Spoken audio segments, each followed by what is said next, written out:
The third week of the inspection, the elevator counterweight readings were wrong by 4 kilograms, and I almost let it go. I am a vertical transport inspector. I certify elevators, escalators, funiculars, mine hoists, and the occasional dumbwaiter that someone has decided is a liability. The work is exact in a way most people never think about. An elevator is a counterweight on the other end of a rope, and the entire system is a negotiation between two falling things, and the whole science of it is making sure that when one falls the other rises at a speed a human body can tolerate. I have certified just under 900 installations in 19 years. I have failed inspections that sent buildings into months of remediation. I have never once been overruled, and I have never once been wrong about a number, which is a thing I say not to boast, but because it matters to what happened.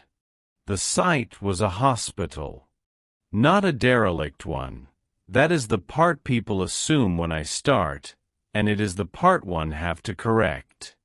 Marwell General was fully operational, 2,000 beds, a teaching affiliation, a helipad that ran day and night.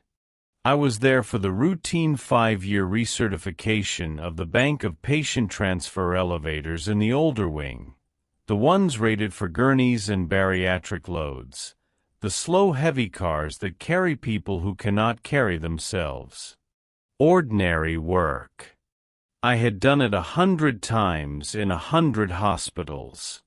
The contract was with the facilities management company, the inspection scheduled around surgical hours, my access badge printed and laminated and slightly crooked. The counterweight discrepancy showed up on car 6. When I weigh a system, I don't trust the building's documentation.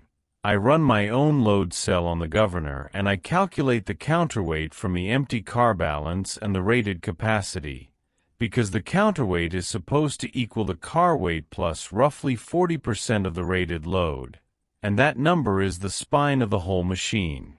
Car 6 counterweight was 4 kilograms heavy. Not enough to be dangerous. Not enough to fail a certification. 4 kilograms on a system that moves 3,000 is closer to noise than to a defect. I almost wrote it off. I had the pen on the form. And then I did the thing that has cost me sleep for the rest of my life, which is that I am thorough, and being thorough is not a virtue, it is just a shape your hands learn, and mine had learned it too well to stop. I checked car 6 against the original installation drawings. The counterweight was correct as built. So the 4 kilograms had been added later. Someone had bolted additional weight into the counterweight frame, which is a thing you do legitimately when you change a car, when you put in heavier doors, thicker flooring, a different cab. It is recorded. There is always a modification log, because the counterweight balance is a safety parameter, and you do not touch a safety parameter without a paper trail in this industry, ever, anywhere. There was no modification log for car 6. I want to be precise about what that meant to me at the time, because at the time it meant almost nothing. It meant a maintenance company had cut a corner years ago, added some ballast for a reason nobody bothered to write down, and the paperwork had been lost the way paperwork is lost. That is the most boring thing in the world. I flagged it as a documentation deficiency, which is a soft finding, the kind that gets fixed with a phone call. I noted the 4 kilograms. I moved to car 7. Car 7 was 11 kilograms heavy. I checked car 8 before I let myself think about it. 19 kilograms. Car 9, 26. The discrepancies were climbing in a clean arithmetic sequence, and a clean sequence is not how the world breaks. The world breaks at random. Where is random? Corrosion is random. A clean sequence is the signature of a decision. I sat down on the upturned bucket I carry, and I looked at the 4 numbers and I thought about them for a long time, and then I did what the procedure says to do, which is that I went to the facilities office and I asked for the maintenance records for the entire bank. The man who ran facilities was named Okonkwo, and he was good at his job, which I could tell within a minute because his office was organized and he did not pretend to know things he didn't. I told him I had a documentation gap on the counterweight modifications, and I needed the modification logs going back to installation. He pulled them up without resistance, which is the behavior of an innocent man, and I want that on the record because of what came later. The logs were complete. They were also wrong. According to every record in the system, no counterweight on any car had ever been modified. The systems were as built.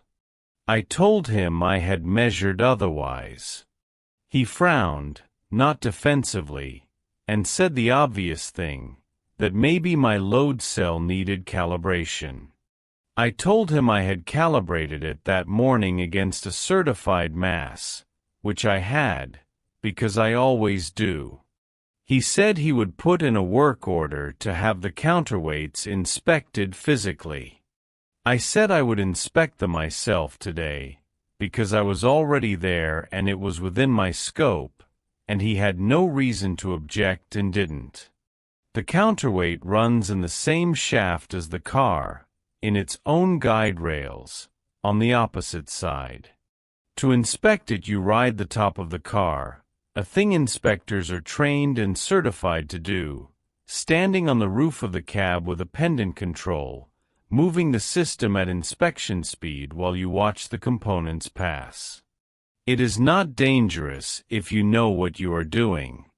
I have spent months of my life standing on top of elevators in the dark. I took car 6 down at inspection speed and I watched the counterweight rise past me, and the additional mass was there, bolted into the frame exactly where the numbers said it would be. But it was not ballast. Ballast is dull. Ballast is a slab of steel or a stack of plates, ugly and anonymous, the cheapest mass you can find.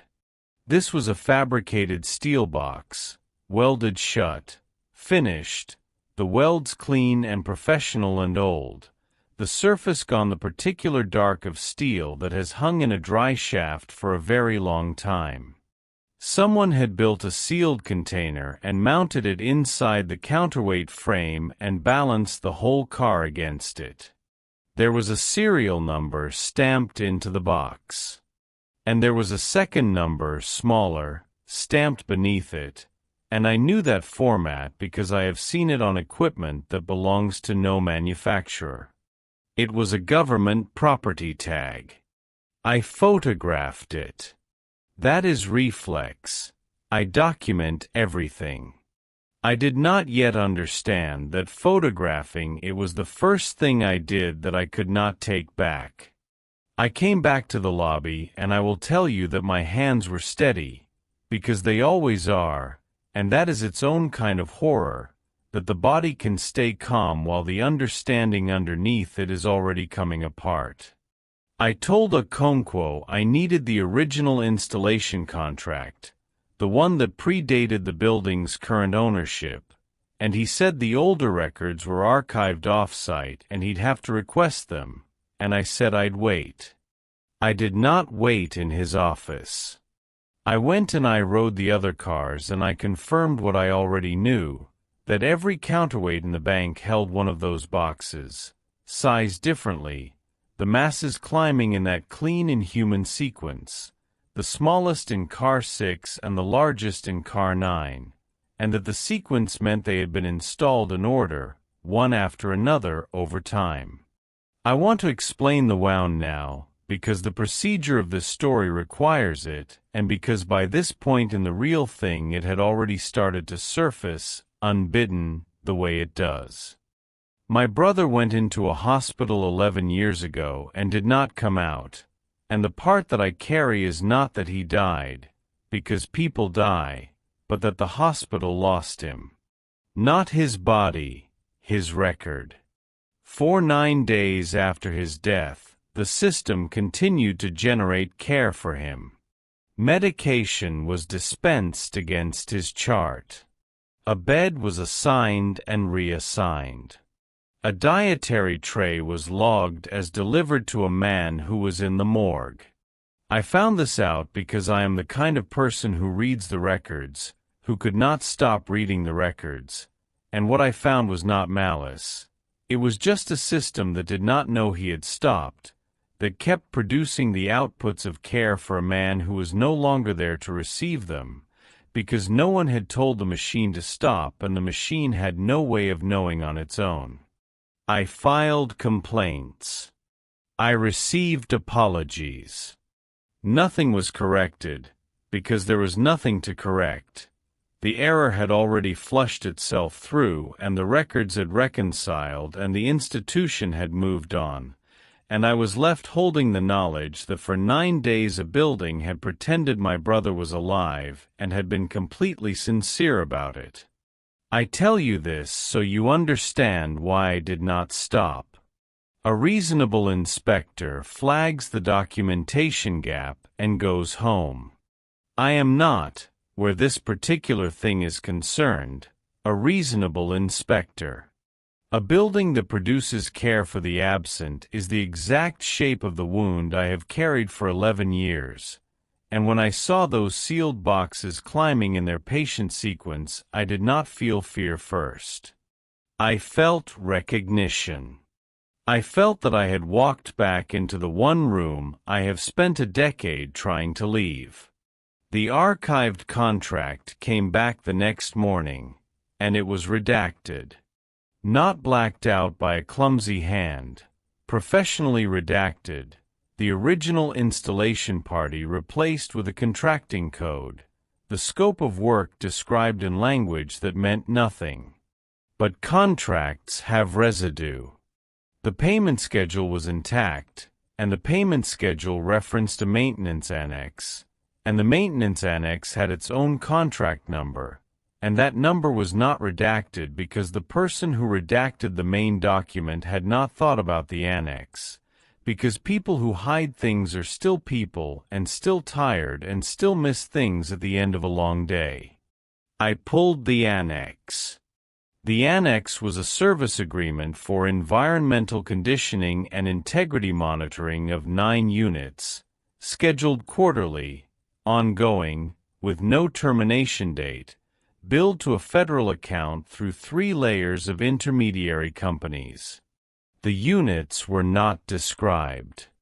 But the agreement specified the conditions to be maintained: temperature held in a narrow band, humidity below a threshold, vibration kept under a ceiling, and this is the line I read 4 times, continuity of suspension at all times. Units must not be brought to rest against a fixed surface. The boxes were not supposed to touch the ground. That is why they were in the counterweights. A counterweight never lands. It is the one part of an elevator system that, in normal operation, is always hanging, always suspended, always in motion or held in tension on the rope, never resting on a floor. Someone had needed 9 objects kept permanently off the ground, in a climate-controlled, low-vibration environment, monitored, maintained, for an indefinite period measured in decades, and they had solved the problem the way an engineer solves a problem, by finding a system that already did the thing they needed and hiding inside it. A hospital elevator bank runs every hour of every day. It is maintained by contract. It is climate-controlled because hospitals are. It is the most reliable suspension system a city offers, and it is invisible because no one in the world looks at a counterweight. I had been hired to certify the machine. I had not understood that the machine's true function had nothing to do with moving people, that the patient transfer elevators of Marwell General were a cover for 9 sealed objects that the federal government was paying, quietly and forever, to keep from ever touching the earth. I should have stopped there. I want to be honest that the reason I didn't was not courage. It was the wound. I needed to know what was in the boxes, and I needed to know it for reasons that had nothing to do with elevators. The integrity monitoring was the thread I pulled next, because monitoring means data, and data means a receiver, and a receiver means someone is reading it. The annex referenced sensor feeds routed to a monitoring contractor, and the sensor feeds had to physically exist, had to run on cabling, and cabling in a building can be traced. I spent a day in the machine room and the shaft with a tone generator and a probe, the way you trace any unknown line, and I found the sensor harness bundled alongside the governor cabling, disguised as part of the elevator's own safety circuit, running up out of the shaft and into a conduit that did not appear on any electrical drawing for the building. The conduit went to a room. The room was on the sub-basement level, behind a door marked as electrical, locked with a cylinder that did not match any building key. And I am not proud of this, but I have spent 19 years around locks and I was inside in under 10 minutes. It was a monitoring station, and it was occupied. Not by a person. By a workload. 9 rack-mounted units, 1 per box, each displaying a stream of values: temperature, humidity, vibration, suspension tension, all green, all nominal, all within the band the annex required. The equipment was old, replaced in generations, the oldest racks dead and dark and the newest no more than a few years old, a continuity of upgrade that told me this had been watched, faithfully, without interruption, for far longer than I had been alive. There was a logbook, a physical paper logbook, because the people who built this did not trust anything that could be deleted, and the logbook went back 41 years. I read the logbook for 3 hours sitting on the floor of that room, and I am going to tell you what it contained, but first I am going to tell you what it did not contain, because the absence is the thing that broke me. It did not contain any reference to what the units were. Not once in 41 years. Every entry was a man or woman recording that the conditions were nominal, that suspension was maintained, that they had performed their check and found nothing wrong. 41 years of people doing their jobs correctly. 41 years of the most boring diligence imaginable. Whatever was in the boxes, the people maintaining them had been instructed never to write it down, and they had complied, every one of them, for 4 decades, and the result was a perfect record of attention without understanding, a system functioning flawlessly while no one inside it knew what it was for. What the logbook did contain was anomalies. Small ones. A vibration spike, dated and explained away as construction nearby. A tension fluctuation, attributed to a rope replacement. And then, beginning about 20 years in, a recurring entry that the maintainers had clearly not known what to do with, logged under environmental unexplained, appearing on average twice a year, more often lately. The entries described the same thing each time in slightly different words. A transient on the suspension tension feed, on a single unit, lasting between 4 and 9 seconds, in which the tension dropped as though the unit had momentarily become lighter, and then returned to normal. A sealed steel box does not lose weight. Mass is conserved. A box that hangs in a shaft for 40 years weighs exactly what it weighed when it was sealed. An attention reading that says otherwise is impossible. An impossibility recorded twice a year for 20 years is not noise. It is a message that no one was equipped to receive.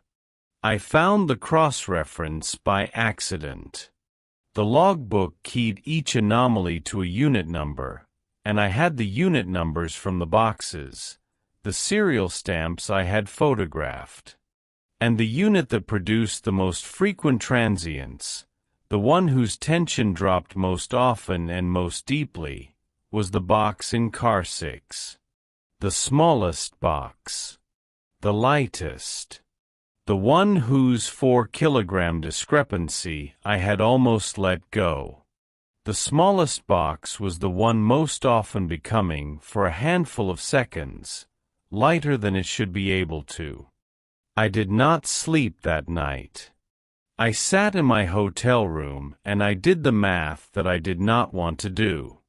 If you assume, and it is an insane assumption, but I was past the border of sane assumptions, if you assume that the mass inside each box is not constant, that it can decrease, then the clean arithmetic sequence of the 9 boxes is not a sequence of object sizes. It is a sequence of times. The boxes were installed in order over years, and the smallest one is the lightest, and the lightest one is the one losing weight, and the obvious reading, the reading I could not unsee once I had seen it, is that the boxes are not all the same kind of object frozen forever.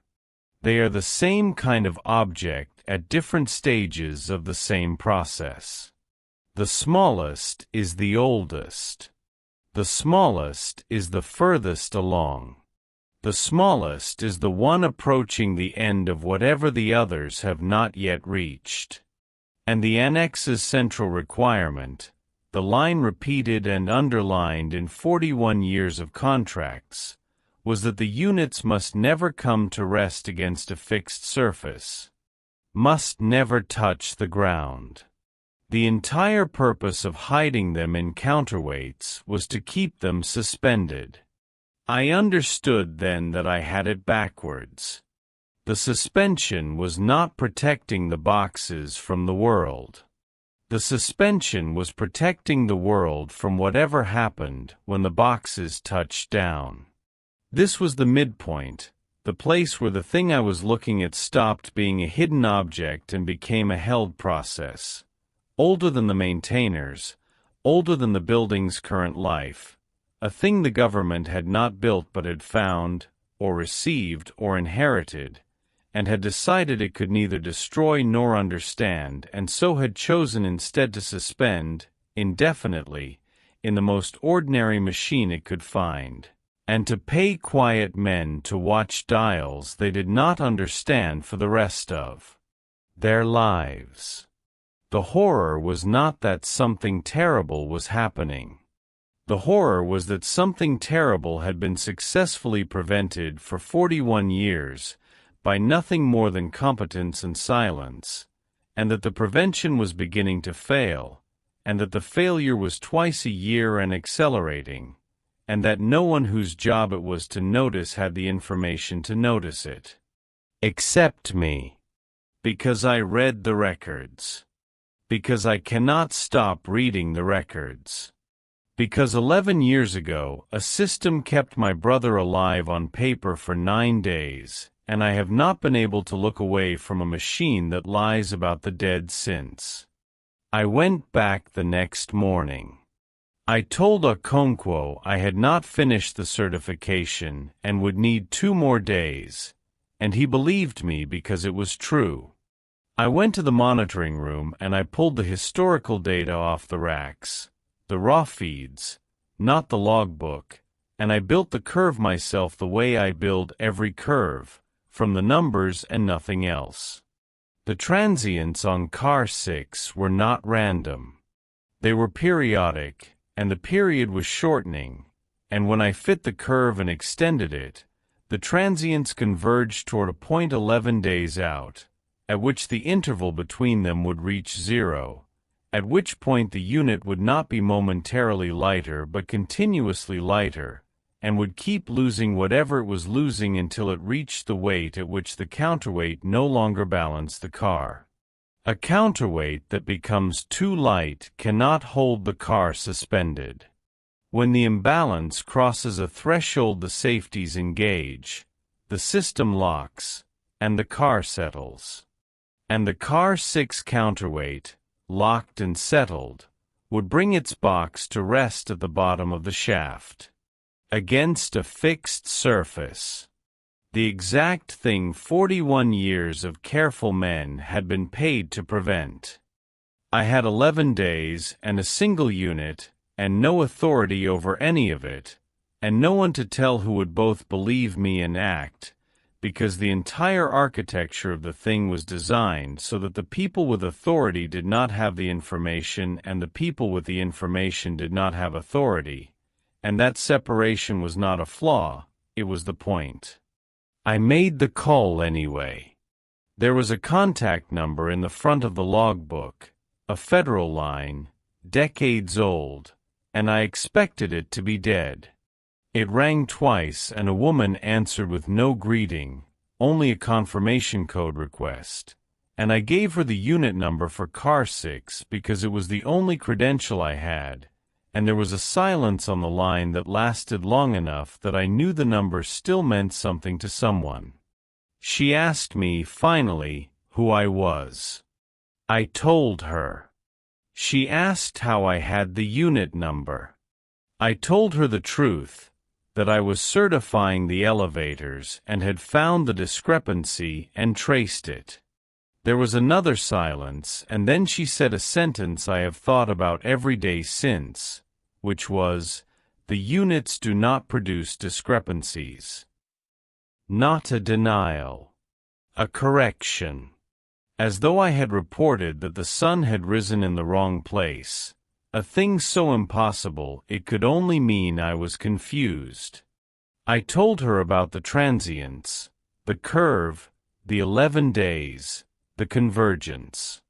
I told her car 6 was going to settle. I told her in the flat numerical language of my trade, because that is the only language I trust and the only one that has ever protected me. And when I finished, she did not ask a single question about the data. She asked one question, and the question was, "Does anyone else have access to what you found?" That was the moment I understood that I was not talking to someone who wanted to prevent the box from settling. I was talking to someone whose job was to manage what I knew, and that the 11 days and the curve and the convergence were, to her, not a crisis but a contingency that had been planned for, and that the plan had never included saving anything. It had only ever included containing the knowledge. I lied. I said no. I said I had found it that morning and called immediately and told no one. She thanked me, and she said someone would come to assist with the certification, and she said I should continue my work as normal until they arrived, and she hung up, and I sat in that room and understood that I had perhaps 3 days before someone arrived to make sure that what I knew went no further, and that the box would settle on schedule in 8, because the plan did not include preventing it, only surviving it, only being far enough away and quiet enough about it that when whatever happened, it would happen to a hospital that no document connected to any federal account, in a city that would never know what its elevators had been carrying.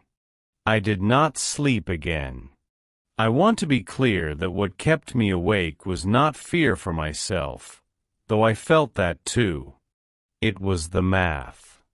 Because I had built the curve and I knew something the woman on the phone either did not know or did not care about, which was that car 6 was not the only unit with transients. They all had them. Car 6 was simply the furthest along.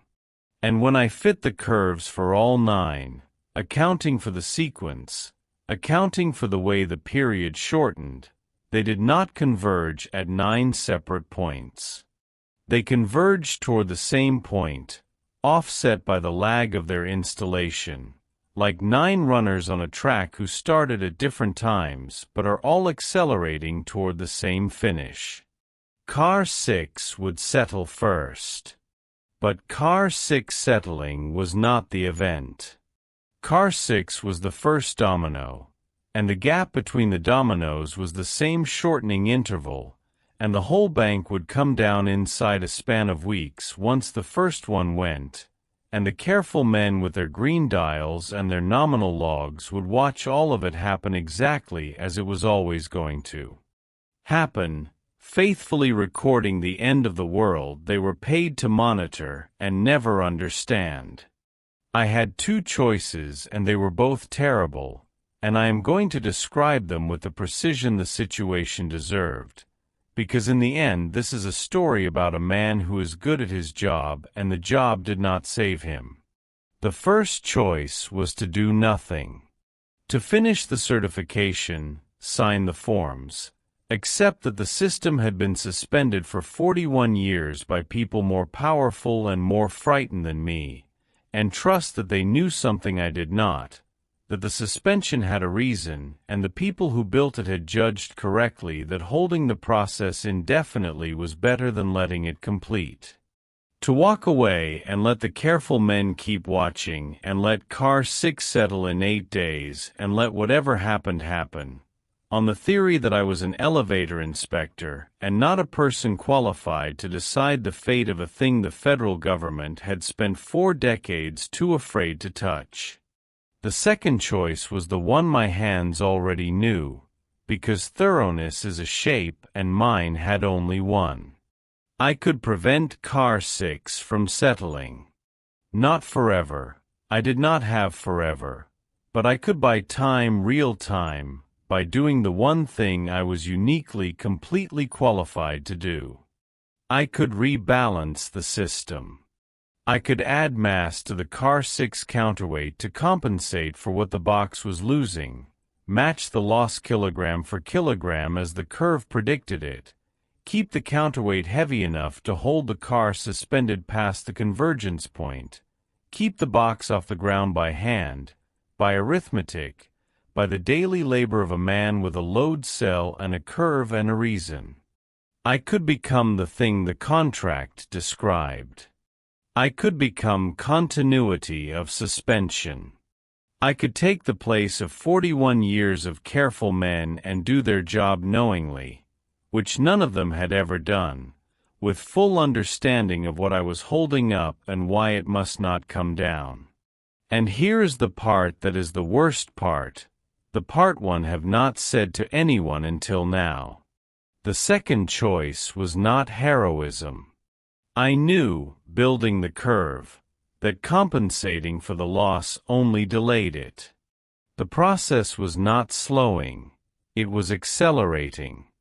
The mass I would have to add would grow and grow faster, and there is a finite amount of mass a counterweight frame can hold, and beyond that the rails cannot bear it and the rope cannot hold it and the system fails for the opposite reason, too heavy instead of too light, and the car drops instead of the counterweight settling, and either way the box comes home to the earth. I could buy weeks. Maybe a few months if I rebuilt the frame. I could not buy a stop.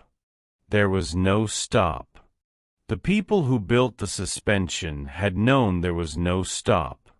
That was why they had only ever planned to contain the knowledge and not the event. The suspension was never a solution. It was a way of not deciding, passed down through 41 years of men who did not know they were not deciding, and I was the first one to see clearly that the can had only ever been kicked, and that the road had an end, and that the end was now close enough to fit a curve to. So my real choice was not between doing nothing and saving the world. There was no saving.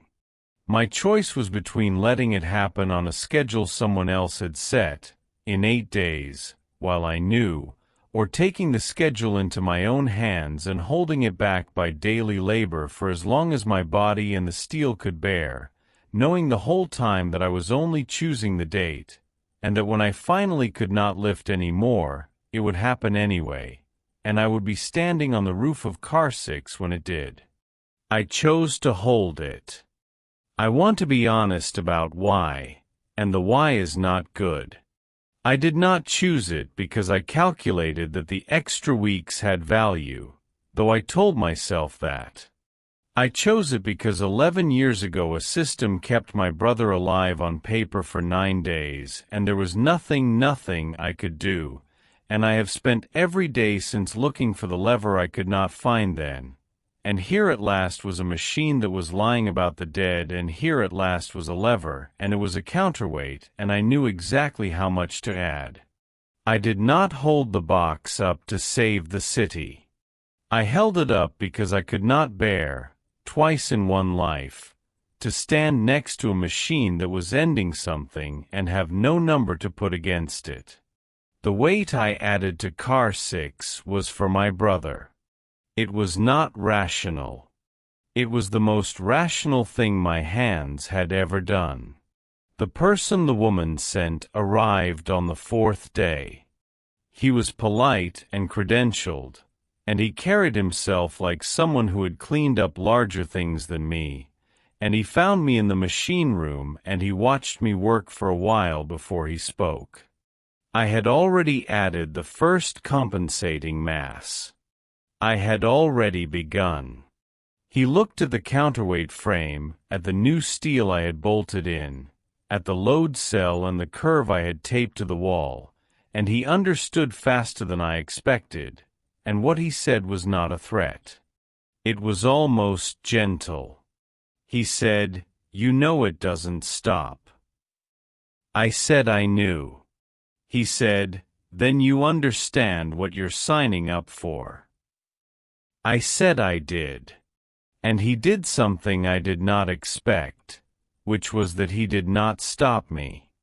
He looked at the curve for a long time, the way a man looks at a thing he has spent his career not being allowed to look at, and then he took out a phone and made a call and spoke quietly, and when he was done he told me that the program would prefer continuity to an event, that an inspector who had volunteered was cheaper and quieter than a settlement, and that if I was willing to take over the suspension formally, under contract, they would let me, and they would pay me, and they would erase the record of how I had found out, and I would become the maintainer, the next careful man, except that I would be the first one who knew.